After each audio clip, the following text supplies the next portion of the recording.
એકવાર એક ભાઈ કામે ગયા હતા ને તો પાછળથી ને એની ઘરવાળીએ ફોન કર્યો કે ઘરે આવો ને એટલે કે બજારમાંથી બકાલું લેતા આવજો કે. તો ઓલા ભાઈ કે કાંઈ વાંધો નહીં કે ઘરે આવીશ એટલે લેતો આવીશ કે. તો ભાઈ પછી બજારમાંથી બકાલાનો ઠેલો ભરીને લાવ્યા ઘરે. તો ઘરે આવીને એની પત્ની જોતી હતી બકાલું.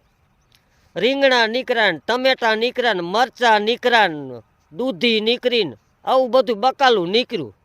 તો એની પત્ની કે હવે આમાં કે ગલકા તો કે હે નહીં કે, ગલકા તો તમે લાયા જ નથી કે. તો ઓલો ભાઈ અવરું ફરીને કે 20 વર્ષથી તો કે મારા હારાએ બટકાયું છે. એકવાર એક ભાઈ કામે ગયા હતા ને તો પાછળથી ને એની ઘરવાળીએ ફોન કર્યો કે ઘરે આવો ને એટલે કે બજારમાંથી બકાલું લેતા આવજો કે. તો ઓલા ભાઈ કે કાંઈ વાંધો નહીં કે ઘરે આવીશ એટલે લેતો